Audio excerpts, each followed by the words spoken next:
the first thing I noticed was that my mother had changed the centerpiece. It used to be pine cones and candles, something modest, understated, safe.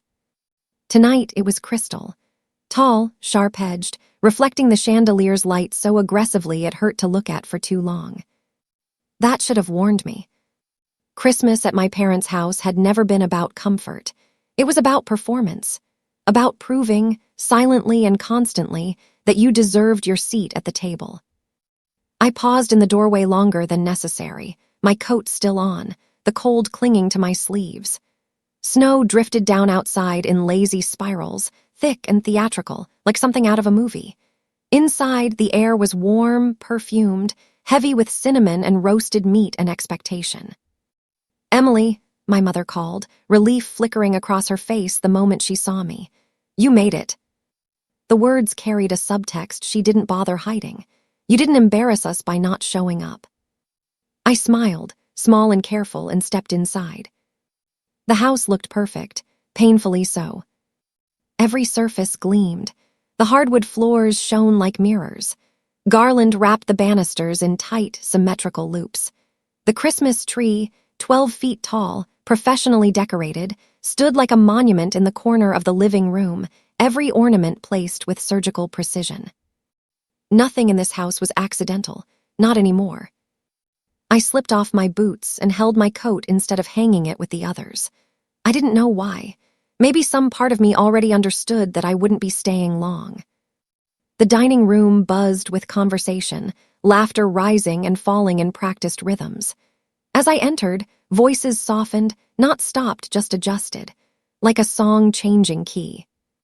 I took my seat at the far end of the table, the same seat I'd occupied for years, close enough to be included, far enough to be ignored.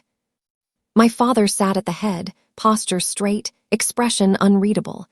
My mother hovered near him, refilling glasses that didn't need refilling. And then there was Madison, my younger sister.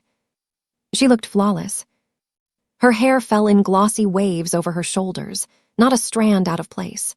Her dress, tailored, elegant, expensive, hugged her frame like it had been made specifically to remind everyone in the room that she had made it.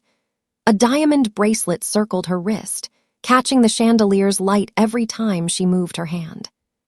Beside her sat Richard Caldwell, senior executive, Madison's boss, tonight's guest of honor. He laughed easily, confidently, as if he belonged here, as if this table had been built for men like him. I picked up my napkin and placed it on my lap. My hands were steady. They always were. "Everyone's here," my mother said brightly, lifting her glass. "Let's eat." The clink of crystal filled the room. Conversation flowed easily at first. Travel stories, promotions, business gossip. Madison carried it all effortlessly, her voice warm and animated, her laughter perfectly timed. She spoke with the easy assurance of someone who had always been validated. Then, somewhere between the second glass of wine and the main course, she tilted her head slightly and smiled. "You know," she said, swirling her wine slowly, "it's just sad." The word landed softly, carefully. My fork paused halfway to my mouth. "When people never really reach their potential," she continued, her tone thoughtful, almost compassionate. "I mean, some people just plateau, they get comfortable, they stop pushing themselves." Her eyes slid toward me. Not sharply, not aggressively. Casually, like it was an afterthought. Richard chuckled on cue, wine sloshing dangerously close to the rim of his glass. "Ambition separates people early," he said. "Some have it, some don't." My parents exchanged a look. That look. The one I'd seen since I was 15. Since the night I'd told them I wasn't going to law school. Since I'd walked away from the life they'd planned for me and chosen something they couldn't immediately brag about. "Emily," Madison said, her smile widening, "maybe you should ask Richard if there are any openings in the mailroom. At least it's a real company." Laughter followed, light, polite, acceptable. My chest tightened. The sound seemed to echo, stretching longer than it should have, until it felt like it was pressing against my ribs. My phone vibrated silently in my pocket. Once. Twice. Again. The board. Tomorrow's acquisition. The final authorization that would decide whether Summit Holdings moved forward with the deal or pulled out entirely. The deal that would make or break Richard Caldwell's career. I lowered my fork slowly and took a breath through my nose. My name is Emily Carter. I'm 32 years old. And this is the story of the night I stopped hiding my success from the family that mistook my silence for failure. I hadn't always been the disappointment. Once I'd been the promise. The smart one, the one teachers praised, the one relatives bragged about. I'd been groomed for greatness from the moment I could spell my own name. Law school brochures, internship connections, a future so clearly mapped it felt inevitable. Then I'd said no. Not loudly, not rebelliously. Just firmly. I hadn't wanted the life they'd chosen for me. I'd wanted to build something mine. So I did. Quietly. For 5 years, I perfected the illusion of mediocrity. A modest teaching position at a community college. A small apartment in a building no one recognized. A second-hand Honda with a dented bumper. All while building Summit Holdings into a private equity powerhouse, acquiring companies through layered subsidiaries, restructuring entire industries behind closed doors, making decisions that moved markets without ever putting my face on a magazine cover. I didn't hide my success out of shame. I hid it because I wanted to know who people were without it. Tonight wasn't supposed to be different. Emily, my mother said suddenly, breaking into my thoughts as she passed the cranberry sauce without looking at me. About sleeping arrangements. I looked up. We set up the garage for you, she continued quickly. Madison needs the guest room. She's had such a stressful year. The words were delivered lightly, casually, as if she were offering me a favor. Madison didn't even pretend to look uncomfortable. She sipped her wine, smiling. You understand, she said. It's temporary. Temporary had always meant permanent when it came to me. The table went quiet. Everyone listened while pretending not to. This was their favorite part. Watching me accept less with grace. The garage, I repeated softly. Oh, don't be dramatic, my mother said, waving a hand. There's a space heater. The December cold pressed against the windows, seeping into the room despite the warmth. I thought of my penthouse, overlooking Central Park. The oceanfront home in Maui.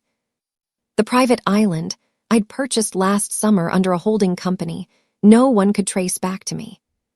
The garage is fine, I said evenly. Madison's smile widened, satisfied. The garage smelled like dust and old oil. Concrete floors, a single bare bulb, an old military cot wedged between golf clubs and boxes labeled Christmas decorations, fragile. A thin blanket lay folded at one end. We put a heater out, Madison said, gesturing to the corner where a small unit hummed weakly. Dinner tomorrow's at 7. Try not to track dirt into the house. The door closed behind her. The silence pressed in. I sat on the cot and pulled out my phone.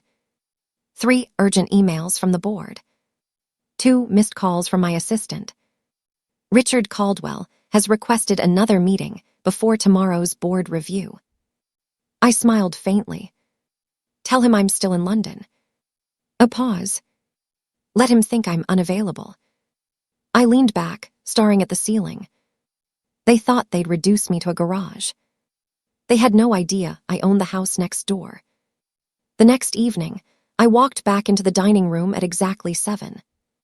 My seat waited for me, far from relevance, far from importance. Madison glowed beside Richard. Emily, Dad announced. Madison was just telling us, Junior Vice President of Operations. Applause erupted. Congratulations, I said calmly. Summit's merger opened so many doors, Richard said proudly. Mom nodded enthusiastically. Such a mysterious CEO, though. No one seems to know anything about her. Madison leaned forward eagerly. Apparently she's reclusive, lives overseas. No one at our level has ever met her. I took a sip of wine to hide my smile. The fantasy unraveled quickly after that. Richard's phone buzzed, then buzzed again. "She's calling an emergency pre-board meeting," he said, pale. "Tomorrow morning, reviewing all recent operational changes." Madison's fork clattered. I cleared my throat. "The meeting's at 8, I said calmly, "and Madison won't need her reports." Silence slammed into the room. "You don't even work for Summit," Madison laughed nervously. I stood. "Actually," I said, smoothing my sweater, "I am Summit." The rest of the night collapsed around that sentence. The door closed with a soft, final click. Not a slam, not anger. Just certainty.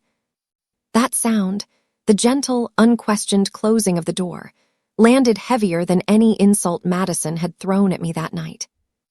I stood still for a few seconds, my hand hovering near the handle, half expecting someone to open it again and laugh, to say it was a joke, to say they'd gone too far this time. No one did. The garage breathed cold air around me, sharp and stale, smelling faintly of gasoline and cardboard dust. The concrete floor radiated chills straight through the thin soles of my shoes.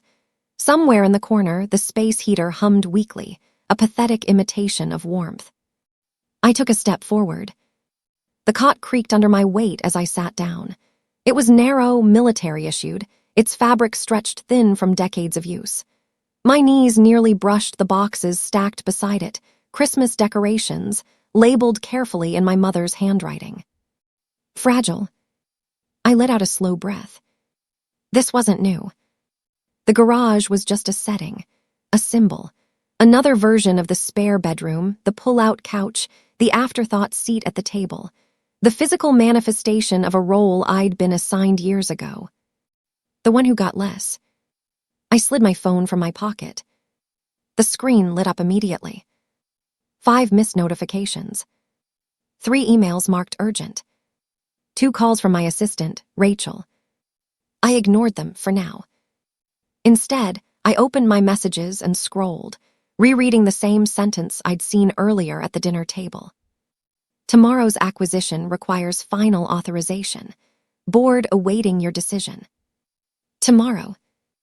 I leaned back against the cold metal shelving, closed my eyes, and let the quiet settle. When I was younger, silence used to terrify me. It meant I'd done something wrong, that someone was disappointed, that judgment was coming. Now, silence was where I worked best. I took off my coat slowly and folded it with care, placing it at the foot of the cot. The gesture was automatic, disciplined. A habit formed in hotel rooms, airport lounges, and offices across 3 continents. I sat back down and finally answered Rachel. "Tell Caldwell I'm unavailable tonight." A pause. He's very insistent. He's nervous about tomorrow. I smiled faintly. Good.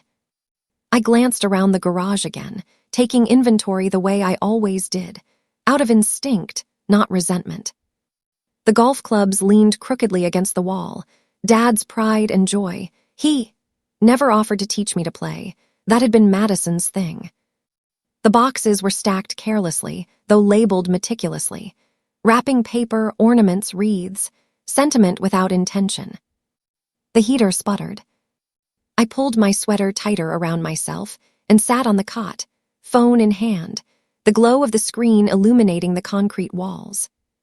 For 5 years, I'd worked relentlessly to ensure no one ever saw me as a threat until it was too late. I'd built Summit Holdings from a single acquisition into a global firm with interests in logistics, healthcare, tech, and infrastructure.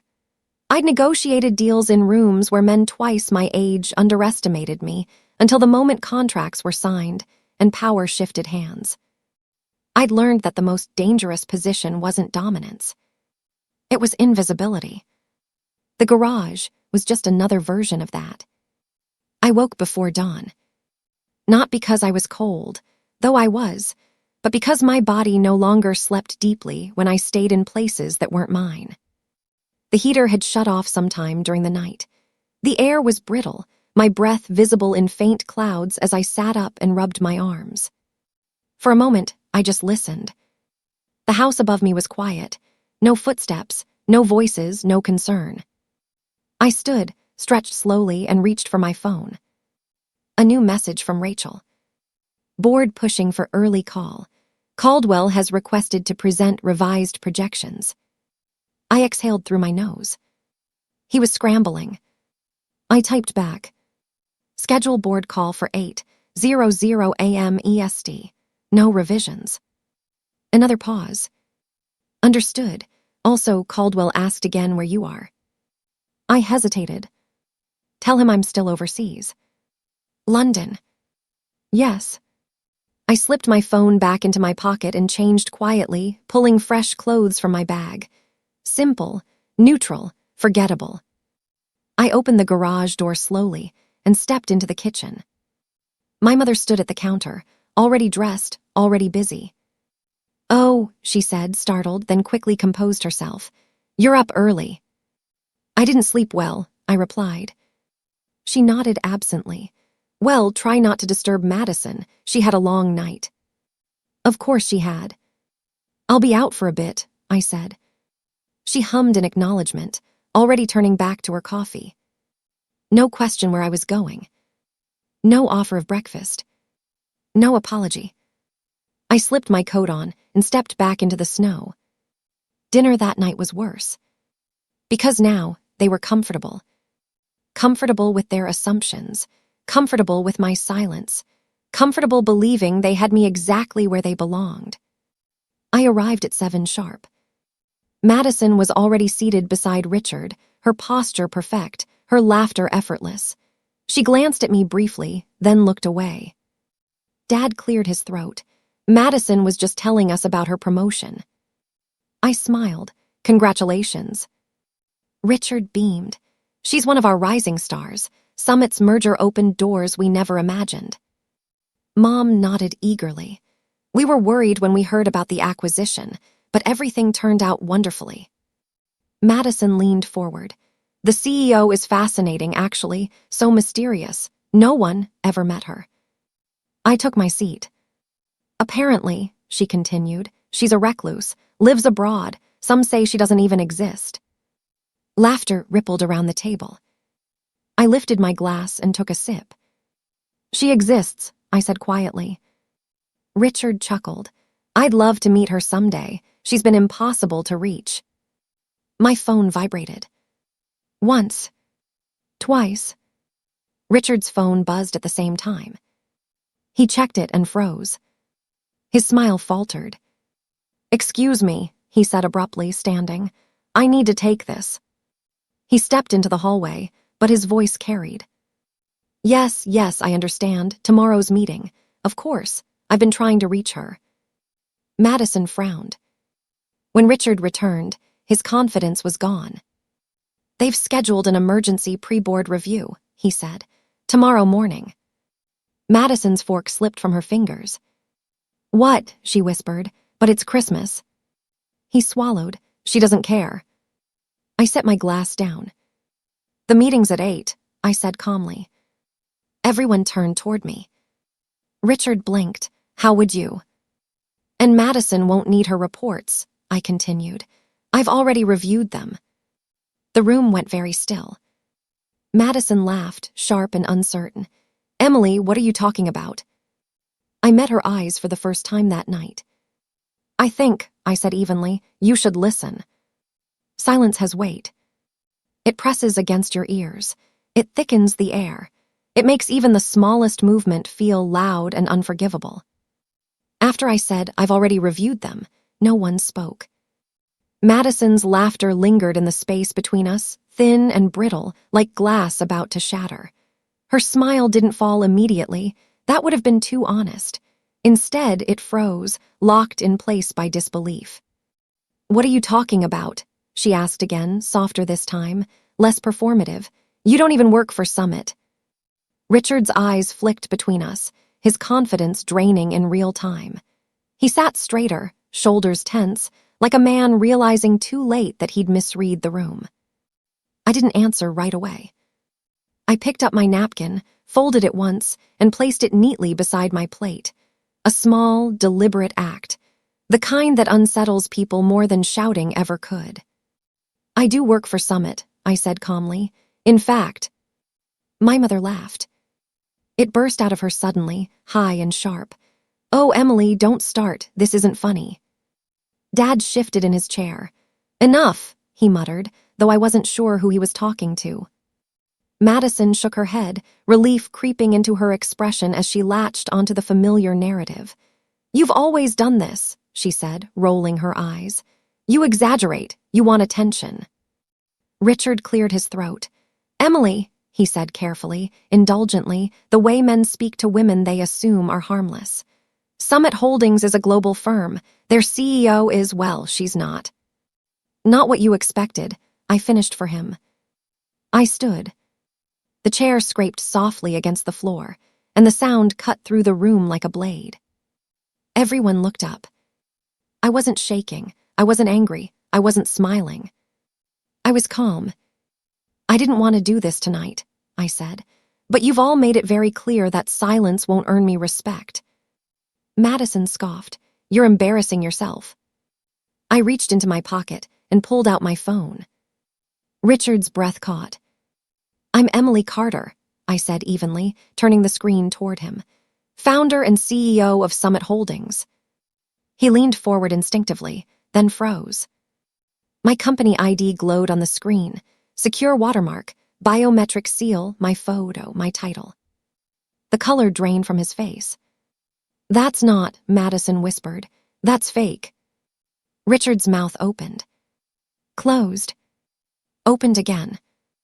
Oh my God, he breathed. The words fell like a dropped plate.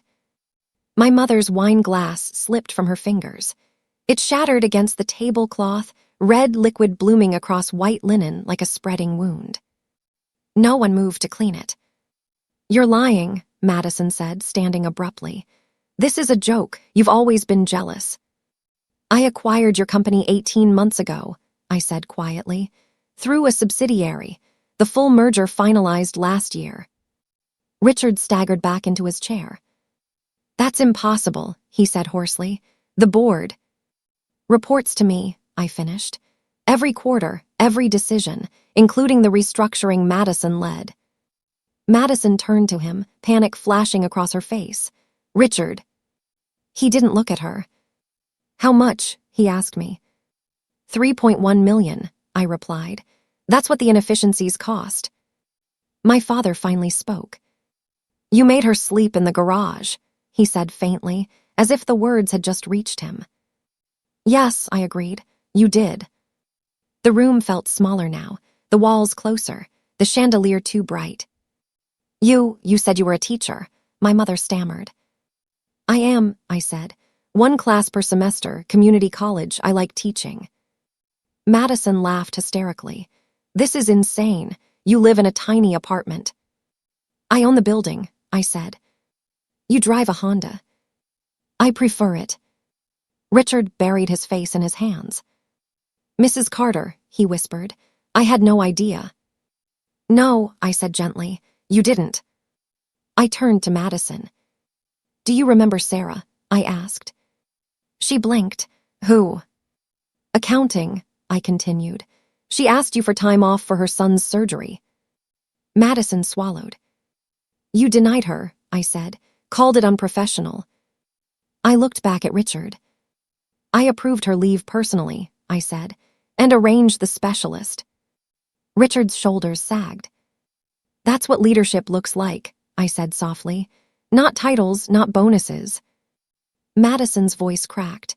You're going to fire me. I shook my head. No, I said. I'm going to hold you accountable. I picked up my coat. Tomorrow's board meeting will proceed as scheduled. We'll discuss operational failures and leadership culture. I paused at the door. Oh, I added, I won't be sleeping in the garage tonight. Madison stared at me, hollow-eyed. I have a suite at the Four Seasons, I said, which I own.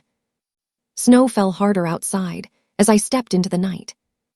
Behind me, the room erupted, voices overlapping, chairs scraping, reality collapsing. I didn't look back. Morning didn't arrive gently. It came sharp and unforgiving, like a spotlight switched on without warning. I woke before my alarm, the city still wrapped in that gray-blue quiet that only exists between night and obligation. The Four Seasons suite smelled faintly of fresh linen and citrus polish, sterile. Controlled, nothing like the house I'd left behind. For the first time in years, I lay still. No anxiety. No rehearsed apologies. No calculating how to make myself smaller. Just clarity. I rose, showered, dressed in silence. A tailored charcoal suit, low heels, minimal jewelry. The woman in the mirror looked exactly how I felt, composed, unyielding, awake. By 8:15 a.m., I was in the car. Summit Holdings, headquarters, loomed over downtown like a declaration, steel and glass catching the early light, unapologetic in its presence. I designed the building myself. Not the structure, but the philosophy behind it. Transparency, accountability, no hidden corners. Irony, it turned out, aged well. The lobby stilled when I entered. Conversations cut off mid-sentence, phones lowered, heads turned. "Good morning, Ms. Carter," the receptionist said, standing quickly. "Good morning," I replied, offering a small nod. The elevator ride-up was silent except for the soft hum of ascent. I watched the numbers climb and thought of Madison, how she'd once said leadership was about visibility, about being seen. She was about to be seen. The boardroom doors were already closed when I arrived.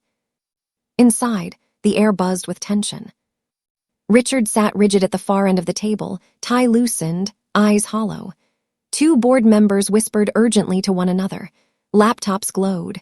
Coffee cups sat untouched. Madison wasn't there yet.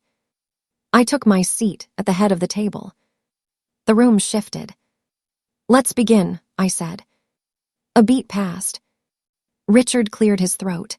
"Before we do," he said carefully, "I want to apologize for last night." I met his gaze, noted. That was all. The doors opened then. Madison walked in. She looked smaller than she had the night before, still impeccably dressed but strained. Her confidence hadn't vanished. It had fractured, leaving sharp edges behind her eyes. She stopped short when she saw me. Her voice faltered. "You're actually here." "I'm always here," I said evenly. She took her seat, hands clasped tightly in front of her. "I didn't know," she began quickly. "If I had known." "That's the problem," I interrupted. "You didn't want to know." Silence followed. I tapped my tablet, and the screen behind me lit up. Charts, reports, emails. "This meeting isn't about last night," I continued. "It's about a pattern." I turned to the board.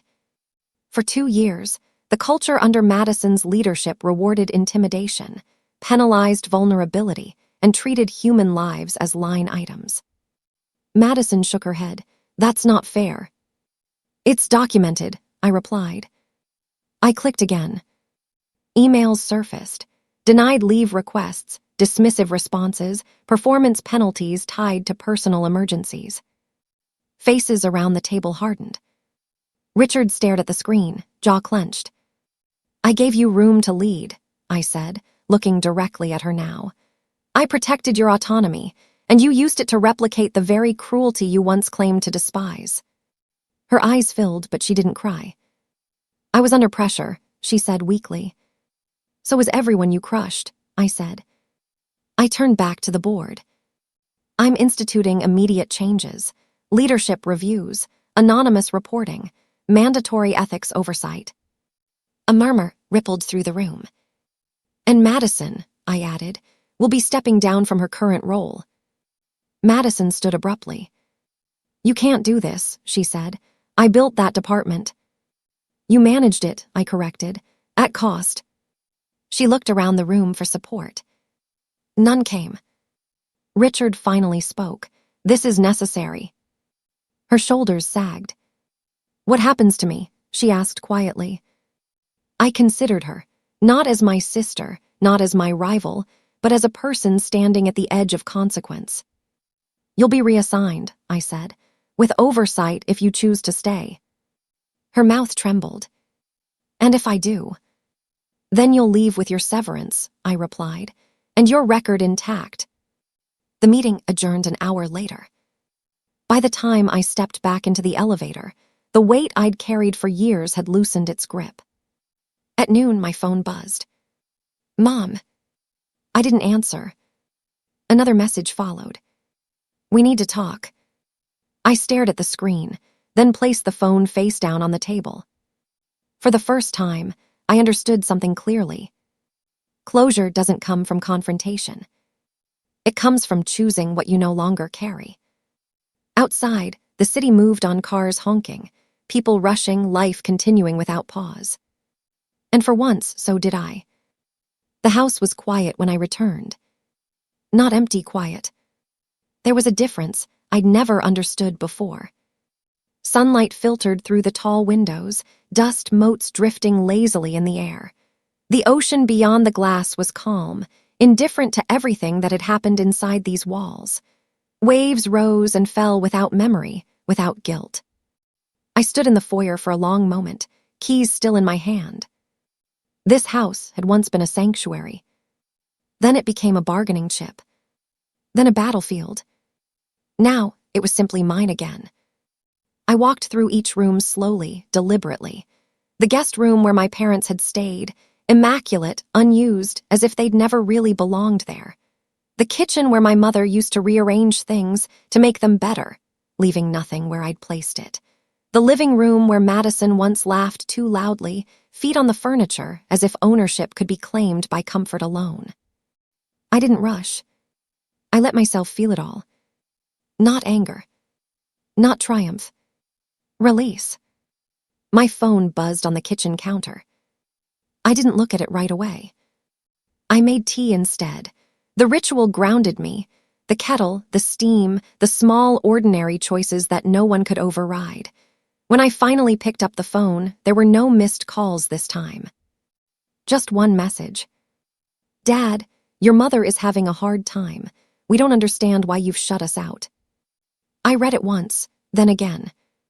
The old instinct stirred, the urge to explain, to soften, to make myself legible to people who had never truly looked at me. I typed a response. Deleted it. Typed another. Deleted that too. In the end, I sent only this. I haven't shut you out, I've stepped back. There's a difference. No anger. No defense. Just truth. I placed the phone down and didn't pick it up again. 2 weeks later, Summit Holdings released a public statement. It was concise, professional, carefully worded. But between the lines, the message was clear. The company was changing, and it was changing because it had to. Madison resigned 3 days after the announcement. Her letter was short. I need time to reflect on my leadership and my choices. I wished her well and meant it. Not because she deserved forgiveness, but because I no longer needed her downfall to validate my survival. At the farewell gathering, small, understated, she approached me quietly. I didn't realize, she said, eyes lowered, how much damage I was doing. I know, I replied. She hesitated. Do you hate me? I considered the question carefully. No, I said, but I don't carry you anymore. She nodded. As if that hurt more than hatred ever could. The foundation launched in early spring. Carter Initiative. Support for professionals navigating toxic workplaces, legal resources, counseling, exit strategies, a safety net I once needed and never had. At the opening event, I stood behind the podium and looked out at the audience, faces tight with recognition, shoulders hunched with stories they hadn't yet told. I built my career believing endurance was strength, I said. That if I stayed quiet, worked harder, asked for less, things would eventually even out. A pause. They don't. A ripple moved through the room. What changes things, I continued, is knowing when to leave, knowing when to speak, knowing when to stop shrinking for people who benefit from your silence. Afterward, a young woman approached me, nervous, grateful, hopeful. You don't look angry, she said. I thought you would. I smiled softly. I told her. Then I outgrew it. On a quiet Sunday afternoon, I packed the last box from the guest room.